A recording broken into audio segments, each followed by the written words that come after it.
When will we be getting that Ezio outfit? Well, it might be sooner than you think, as a community post surfaced yesterday already teaching us how to get it. We also have some more info on the Siege of Paris DLC for you, including an amazing new cloak and the information from an interview with post-launch producer Jose Araiza concerning the length of the DLC. If that gets you excited, then a like on the video would really help the channel out. And let's go. And yes, I know that let's go sounded a bit different than usual, and that is because Jordan is currently enjoying his holiday. In the meantime, the rest of the JorRaptor team, so that's Joyce and me if you're not familiar, have stepped in to provide you with the latest Valhalla news and info. If you'd like some Helix credits for Assassin's Creed Valhalla, then you can enter in our Helix credit giveaway. You can enter via the link in the video description, not the pinned comment this time, for a chance to win 2300 Helix credits. Remember, you have to be a subscriber of the channel to enter, and good luck. So yeah, Joyce and I were kind of in a panic last night when someone posted this screenshot on Twitter. Get the Ezio Legacy outfit for free, check it out now in your Ubisoft Connect overlay. So I booted up my game, checked the Connect section, and yup,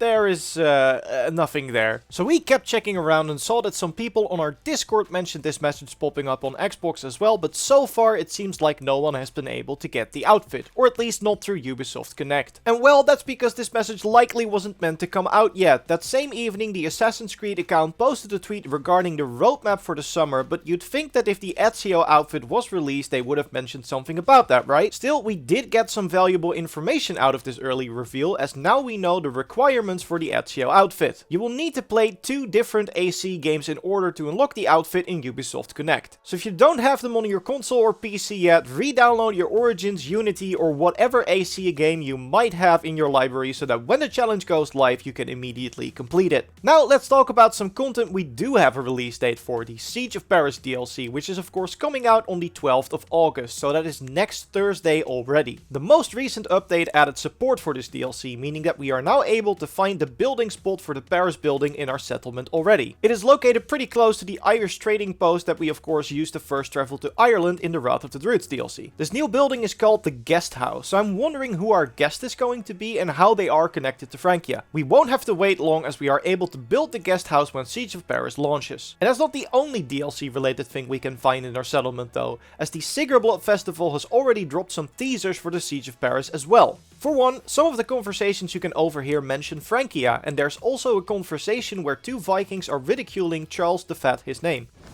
You are going to Francia? Their king is named the Fat.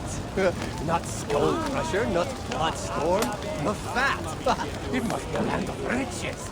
The war letters you can find throughout the festival, which you also need for the war effort quest, make mention of Charles the Fat, the Frankish army, and new raidable rivers in the west and south, which is of course hinting at those new river raid locations that we know are coming to the game. And speaking of the war effort quest, Ubisoft recently released another hotfix for players who had their progression bar stuck. A hotfix earlier this week fixed the issues with the river raid supplies, but there were still a lot of people unable to complete the festival quest because their progression marker was stuck, even though they had finished all of the objectives. Well, that new hotfix should have solved those issues, but of course let us know if it worked in the comments below. Now let's get back into some Siege of Paris info. We've already discussed some of the weapons and armor that this DLC is going to bring, but some new leaks share details on some pretty amazing cloaks that we will likely be picking up in the Paris DLC. Once again, this is all thanks to the work of Petter and AndyReloads, so go check his channel out, link is in the video description. So 2 new cloaks were dug up in the files for the Siege of Paris DLC. As always, since this is information recovered with data mining, take it with a grain of salt, but we do still want to talk about them as they bring some very interesting perks to the table. And it's mostly the perks we will be discussing, as the cloaks themselves both look to be reskins of cloaks we've already had in the base game. We have the Bellatorus Dei cloak, which is a reskin of the Brigandine cloak, and the Frankish travel cloak, which looks like a reskin of the Magister cloak. So nice to get if you like the look of those who want a new color variant, but I personally think there are better looking cloaks in the game. But like I already said, it's the perks that make them really interesting. Let's start with the Bellatorus Cloak, which does 2 things for us. First, it gives us access to the basement of the Saint Genevieve Church. So not sure what that is, must be an important location from the sound of it, but this is a first for Valhalla. We've not had a cloak that is required to stealthily enter a specific location yet. The closest thing would be that you had to wear the Thor armor to pick up Mjolnir, so this is sounding like it's something special indeed. I wonder what we are going to find in that basement. Then the cloak also triggers a fear effect on enemies within 10 meters of you when you kill a target. We already saw this fear mechanic in action when we discussed the Ghoul Breath skill, which is also coming in the Siege of Paris DLC, but this this cloak lets you trigger it on a kill. Now I'm not sure why the description mentions target instead of enemy. Maybe the effect only triggers when you kill your target in those new black box missions? That would make it very situational, but on the other hand, if it works on any target, it might be the best cloak in the game, as there seems to be no cooldown to the fear trigger. We will know soon enough, but this one could be really cool. Now, another interesting thing that you might have missed is that there doesn't seem to be an armor set associated with this Bellatorus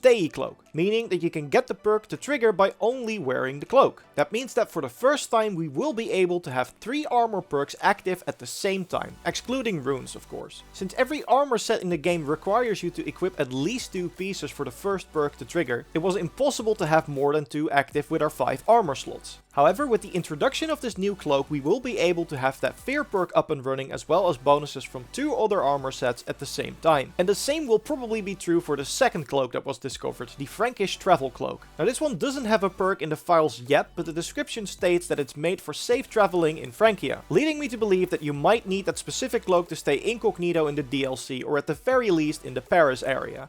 And that is not all that was found in the files. Lexar Games was able to dig up the new mount and bird skin that we will probably be getting in this new DLC and show them off in-game as well. We get the Rebel Raven skin for Sunin, which doesn't look all that exciting. Like, I think I'd rather keep my Puffin for now. But the mount is amazing. Looks like we will be getting this huge brown bear as a mount, the Ursa Major, named after the constellation which translates to Great Bear, and yes, this is a big boy for sure. And this is kind of in line with the Wrath of the Druids DLC, which also offered a pretty unique Lynx mount at the start of it. And since we are comparing the 2 DLCs, we also have an interesting quote from post-launch producer Jose Araiza. Yes, Jordan was able to interview him again, and he was kind enough to share a lot of new info, so expect to see more of the interview in videos over the coming weeks. For now, consider this a sneak peek at the interview, as this is what Jose had to say about the length of the Paris DLC compared to Wrath of the Druids. So I know you had a question about the content between both, right?